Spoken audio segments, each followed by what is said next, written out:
Hello everyone, welcome back to my channel. I hope all of you doing well.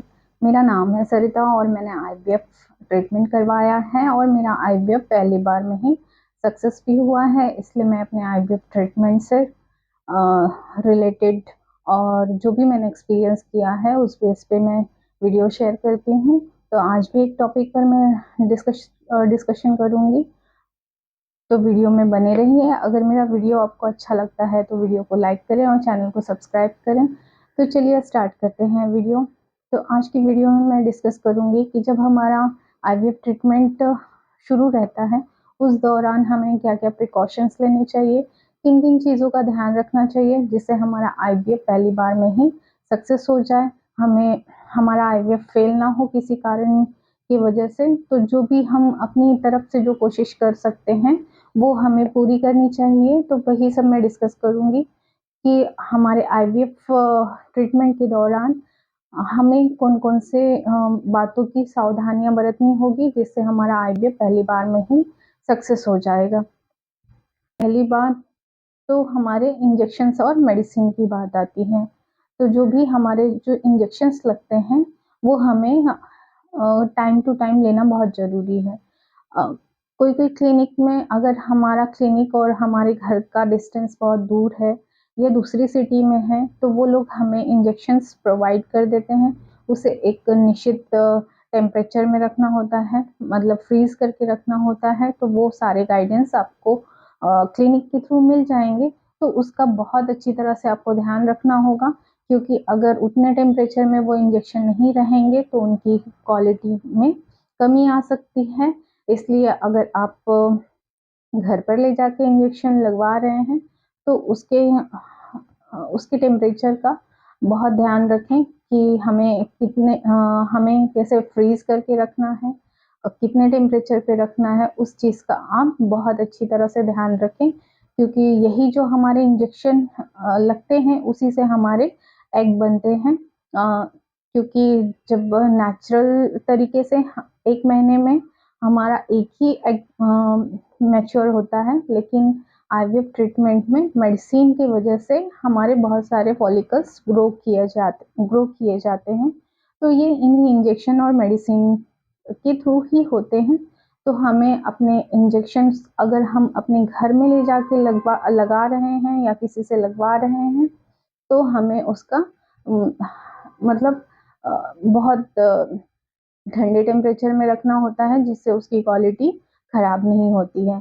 अगर हम clinic में जाकर लगवा रहे हैं तो क्लिनिक इतना अच्छा होना चाहिए कि जो कोल्ड चेन मेंटेन रखने वाला क्लिनिक होना चाहिए, कि वहाँ अच्छे से वैसे तो सारे क्लिनिक इस बात का ध्यान रखते हैं, लेकिन हमें अपने से भी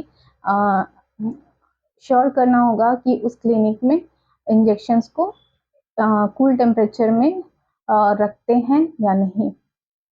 और ये तो रही टेम्परेचर की बात। और हमारा एक इंजेक्शन होता है जो एंटागोनिस्ट इंजेक्शन होता है, वो हमें टाइम पे लेना बहुत ज़रूरी होता है। अगर उसे टाइम पे ना लिया गया तो जो हमारे फॉलिकल्स बनते हैं, जो स्टिमुलेशन के इंजेक्शन देके जो हमारे फॉलिकल्स ग्रो किए जाते हैं, तो वो एग रिचुअल के पहले ही रप्चर हो सकते हैं। इसलिए जो एंटागोनिस्ट इंजेक्शन है वो भी टाइम पे लेना बहुत ज़रूरी है। तो अगर आपका आईवीएफ ट्रीटमेंट शुरू है तो इन सब चीज़ों का आप ध्यान रखें। अगर टाइमिंग में कुछ गड़बड़ होती है उससे हमारे पूरे आईवीएफ साइकिल पर इफेक्ट पड़ेगा। तो हमें अगर फर्स्ट टाइम में ही सक्सेस करना है तो हमें इन सब चीज़ों का अच्छी तरह ध्यान रखना होगा कि हमारे इंजेक्शंस हमें टाइम टू टाइम लेना है, बिल्कुल डिले नहीं करना है।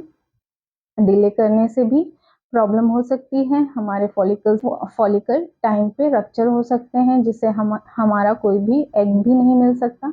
तो आप इन सब चीज़ों का ज़रूर ध्यान रखें। वैसे तो क्लिनिक के द्वारा हमें रिमाइंड कराया जाता है कि टाइम टू टाइम लेना है, लेकिन फिर भी अगर कोई क्लिनिक में इतना रिमाइंडर नहीं कराते हैं तो हमें अपने आप से ये सारी चीज़ों का ध्यान रखना है। कोई कोई क्लिनिक में बहुत ज़्यादा भीड़ होती है, उस समय भी हमारे इंजेक्शन के टाइमिंग में ये होता है, डिले होता है कभी कभी। क्योंकि डॉक्टर्स तो बोल देते हैं लेकिन नर्सेस डिले कर देती हैं, उससे भी हमारा आईवीएफ पहली बार में फेल हो सकता है, इसलिए आप इन सब चीज़ों का पहले से ही ध्यान रखें। उन्हें टाइम का, अगर वहाँ की नर्स डिले कर रही हैं तो आप उन्हें बताएं यही टाइम पे हम मेरा इंजेक्शन लगता है और इसी टाइम पे मुझे लेना है, तो आप इस चीज़ का पूरा ध्यान रखें। और जो भी आपको मेडिसिन दी जाती है वो मेडिसिन टाइम टू टाइम लेना बहुत ज़रूरी है। ये नहीं कि भूल गए अभी इस टाइम सुबह की मेडिसिन भूल गए तो दोपहर में ले ली, दोपहर की भूल गए तो शाम में ले ली, तो ऐसा बिल्कुल नहीं करना है। हमें अपनी मेडिसिन टाइम टू टाइम लेना है अगर हमें अपना आईवीएफ पहली बार में ही सक्सेस करना है, क्योंकि आईवीएफ एक महंगा ट्रीटमेंट है और हम नहीं चाहते, कोई भी पेशेंट नहीं चाहता कि उसका पहली बार में सक्सेस ना हो। तो इसके लिए हमें खुद से ही बहुत चीज़ों का ध्यान रखना होगा। तो ये तो हो गई इंजेक्शन और मेडिसिन की बात। दूसरी बात, जब ये तो रही इंजेक्शन और मेडिसिन की बात। दूसरी बात, हमें अपने ट्रीटमेंट को दूसरे पेशेंट के ट्रीटमेंट से कंपेयर नहीं करना है। कंपैरिजन करने से क्या होगा, अगर हमारी उतनी अच्छी रिपोर्ट नहीं आ रही होगी और दूसरों की अच्छी आ रही होगी तो हमें स्ट्रेस आएगा, और स्ट्रेस तो बिल्कुल लेना नहीं है। इसलिए हमें दूसरों से कंपेयर नहीं करना है कि तुम्हारे कितने एग बने, तुम्हारे कितने एम्ब्रोज बने, क्योंकि आईवीएफ में किसके भी कितने भी एग बन जाए, कितने भी एम्ब्रो बन जाए, लेकिन ट्रांसफर सिर्फ 2 ही एम्ब्रो किया जाता है, ज़्यादा से ज़्यादा 3 एम्ब्रो किया जाता है एक बार में। तो आप किसी से भी कंपेयर ना करें कि इनके इतने एम्ब्रोज बन गए हैं, इनके डे 3 के बने हैं, इनका ब्लास्टोसिस्ट बना है। तो इस चीज़ से कंपेयर करेंगे तो अगर आपका डे 3 का एम्ब्रो बना है, आपका ब्लास्टोसिस्ट नहीं बना है, लेकिन दूसरे पेशेंट का ब्लास्टोसिस्ट बना है, तो आप इनसिक्योर हो जाएंगे कि मेरा डे 3 का ही क्यों बना, मेरा डे 5 का बना, शायद मेरा सक्सेस नहीं होगा। तो ये सारी चीज़ें हमारे माइंड में आना नेचुरल है, इसलिए हमें किसी पेशेंट से खुद को कंपेयर नहीं करना है कि उसको तो इतने सिम्टम्स आ रहे हैं, मुझे तो सिम्टम्स भी नहीं आ रहे हैं, पता नहीं मेरा फेल होगा। तो इन सब चीज़ों से होता क्या है, इन सब चीज़ों से ओनली हमारा स्ट्रेस बढ़ता है, और स्ट्रेस बढ़ने से हमारे ऐसे हार्मोन्स रिलीज होते हैं जिससे हमारा आईवीएफ फेल भी हो सकता है। इसलिए जिस समय हमारा ट्रीटमेंट चल रहा है तो खुद पर कॉन्सेंट्रेट करना है, माइंड पॉजिटिव रखना है, अपनी मेडिसिन टाइम पे लेना है, अपनी डाइट का अच्छा ख्याल रखना है, अपने इंजेक्शन समय पे लेना है और पॉजिटिव माइंड रखना है। बस इतना करना है, किसी से कंपेयर ना करें, क्योंकि हर एक पेशेंट अलग होता है, हर एक पेशेंट की बॉडी अलग होती है, तो उस तरह से उनके एग भी रेट्रियो होंगे। हर पेशेंट की एज भी डिफरेंट होती है और उसकी हेल्थ भी अलग अलग होगी, तो उसके अकॉर्डिंग ही पेशेंट टू पेशेंट चेंजेस होंगे। किसी के ज़्यादा एग निकलेंगे, किसी के कम एग निकलेंगे, किसी के डे 3 के एम्ब्रोज बनेंगे, किसी का ब्लास्टोसिस्ट अच्छी क्वालिटी का बनेगा, किसी का अच्छी क्वालिटी का नहीं बनेगा।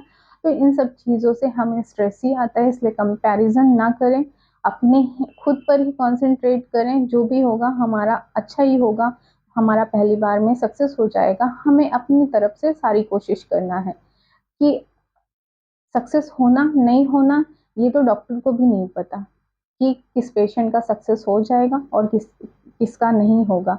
तो बस हमें पॉजिटिव अप्रोच रखना है कि हम ट्रीटमेंट करा रहे हैं और पॉजिटिव, हमारा सक्सेस भी हो सकता है और नहीं भी हो सकता है, लेकिन हम सक्सेस करने की सारी कोशिश करेंगे। तो बस अपने आप को इसी तरह मोटिवेट करना है कि ये तो ट्रीटमेंट है, सक्सेस हो भी सकता है और नहीं भी हो सकता है, लेकिन हमें अपनी तरफ से, मुझे अपनी तरफ से जो कोशिश करना है वो तो मैं पूरी करके रहूँगी। और तो ये तो होगी कंपैरिजन की बात कि कंपेयर आप बिल्कुल भी ना करें। और तीसरी बात, ये आईवीएफ एक स्ट्रेसफुल ट्रीटमेंट तो है, क्योंकि इसमें बहुत सारे क्लिनिक विजिट्स होते हैं, बहुत सारी मेडिसिन होती है, ऊपर से इसमें सक्सेस होगा नहीं होगा ये भी कुछ डिसाइड नहीं होता है, ये सक्सेस हो भी सकता है और नहीं भी हो सकता है। ऊपर से इसमें इतना कॉस्ट लगा होता है, क्योंकि ये महंगा ट्रीटमेंट है, तो इन सब से हमें स्ट्रेस आता है। तो हमें स्ट्रेस को डाइवर्ट करना है, या स्ट्रेस कम करने के लिए हम योग कर सकते हैं, ब्रीदिंग एक्सरसाइज कर सकते हैं, क्योंकि ब्रीदिंग एक्सरसाइज करने से हमारा माइंड रिलैक्स रहता है और हमें हमें स्ट्रेस कम होता है। तो आईवीएफ ट्रीटमेंट के दौरान स्ट्रेस तो होता है, मुझे भी हुआ था। तो ज़ाहिर-सी बात है, हर पेशेंट को थोड़ा ना थोड़ा, ऐसा कोई पेशेंट नहीं होगा जिसको स्ट्रेस ना होता हो, सभी को स्ट्रेस होता है। लेकिन स्ट्रेस को हमें डाइवर्ट करना है, हमें ब्रीदिंग एक्सरसाइज़ करना है, जिससे हमारा स्ट्रेस लेवल ऑटोमैटिक कम होता है और पॉज़िटिव अप्रोच रखना है कि हाँ, हमारा सक्सेस हो जाएगा।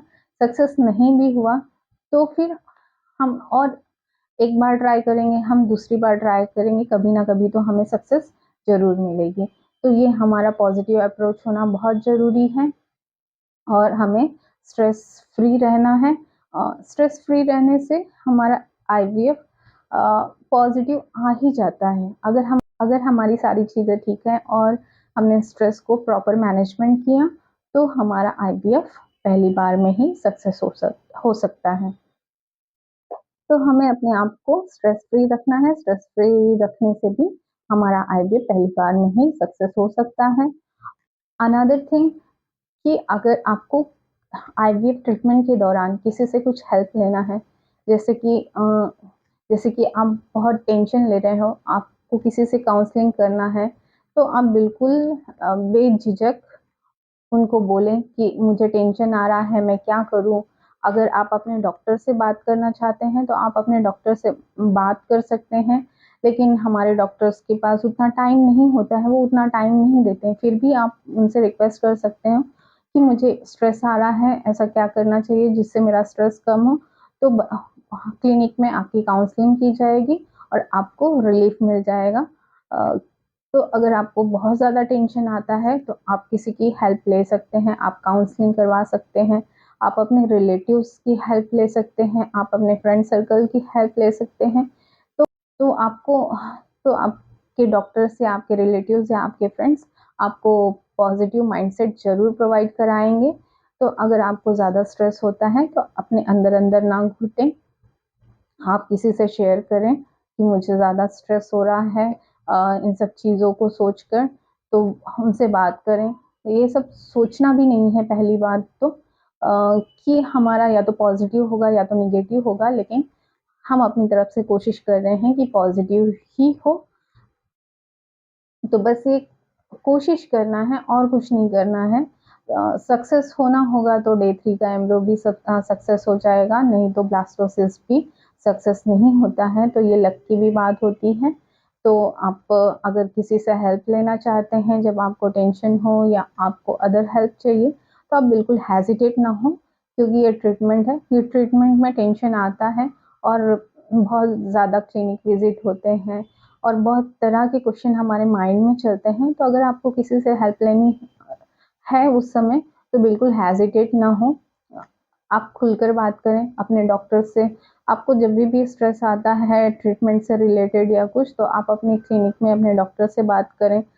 हमारे जो मेन डॉक्टर होते हैं, वो बहुत बिज़ी होते हैं। अगर उनके पास टाइम नहीं है, तो उनके असिस्टेंट असिस्टेंट डॉक्टर होते हैं, तो वो भी आपकी काउंसलिंग कर देंगे। तो आप बिल्कुल हेजिटेट ना हो कि क्या सोचेंगे, क्या बोलेंगे।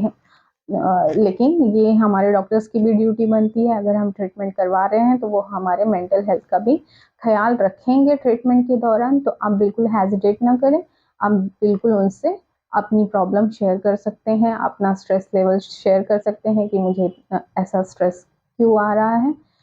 तो उससे आपको रिलैक्स मिलेगा और आप ब्रीदिंग एक्सरसाइज़ करेंगे ना, तो उससे बहुत माइंड रिलैक्स होता है।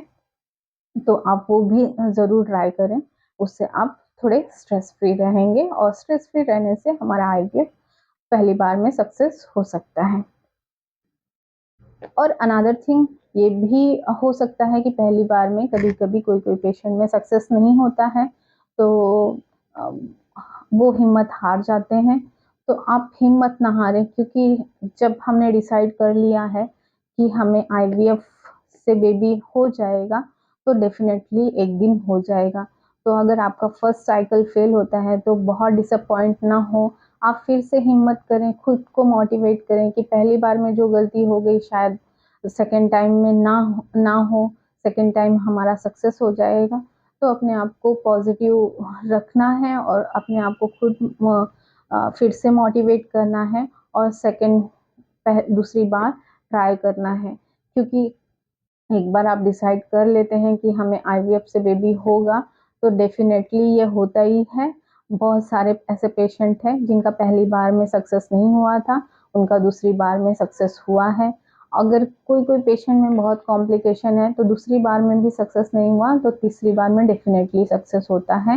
लेकिन हमें बहुत सारी चीज़ों का भी ध्यान रखना होता है, उससे हमारा सक्सेस होता है। ये नहीं कि हमने पहली बार जो गलती की वो दूसरी बार भी कर रहे हैं तो दूसरी बार भी फेल होगा, तीसरी बार वो सारी गलती करेंगे तो तीसरी बार भी फेल होगा, और चौथी बार भी गलती करेंगे सारी, मेडिसिन प्रॉपर टाइम पे नहीं लेंगे, इंजेक्शन टाइम पर नहीं लेंगे, स्ट्रेस लेंगे या अपना डाइट अच्छा नहीं रखेंगे, तो हमारा फेल होता ही रहेगा।